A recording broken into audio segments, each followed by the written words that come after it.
So it was brought upon by actually watching this movie. So the movie we're doing today is Superman Returns, and it came Yeah. out in 2006. It And comes with it sound effects. is, yeah, and it existed. And then people moved on, other things came out. And then if anybody out there in the interworld ever watched the Arrowverse, when they did their Crisis on Infinite Earths, they brought Brandon Routh back to play an older, more seasoned Superman, and people were very excited. Now, even though this movie at the time was not well received by fans or by critics, people were still excited at the fact that he was coming back to be Superman again. Yep. So it got me thinking, well, that's, nothing more than the nostalgia factor. It's like, oh, this was a movie and a character and an actor that I was familiar with, 20 years ago, 15 years ago, however long it was.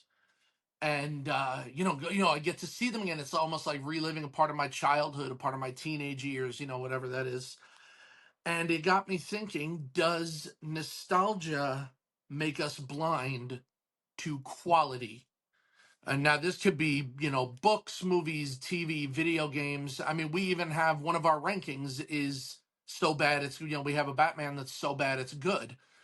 Yeah. Is that even really a thing? Can something be so bad that it's good, or is it just bad? We just have fond memories of it because of who we watched it with, who we did it with, where we were, that kind of thing. So, what are your thoughts about that? I have another example of nostalgia fever too to give you.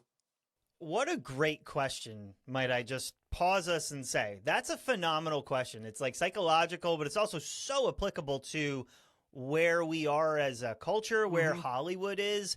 It's literally everywhere. It's not just comic book movies. I think Disney is ending their wave of this with their live action remakes. I was talking with a friend of mine.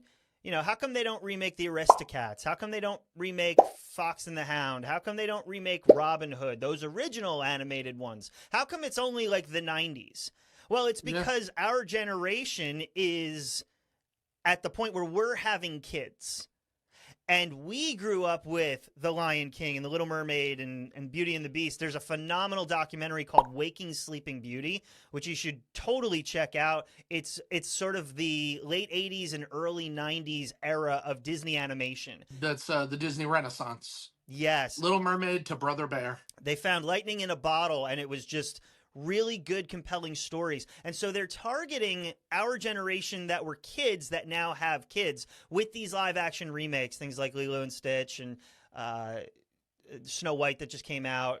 We're not even going to talk about that. But it's the nostalgia factor. It's you were this when you experienced it the first time, so let's recapture that. And I think you really nailed it on the head, which is nostalgia's fine, but if there's no substance, then it's just nostalgia bait, right? Like I think about it with Doomsday. I think about it with Secret Wars. I think about it. Um, Actually, I'll get to that in just a second, but let's just stick with Marvel for a moment.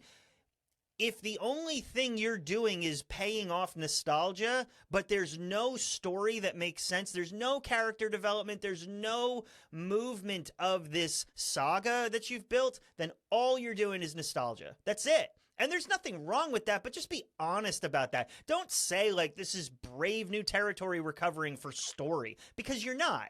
It's sort of like a Happy Meal, right? Like you eat it, and then at the end you go, oh, that was fun in the moment, but I don't feel so good right now. Where I see this going different is actually in the upcoming Superman.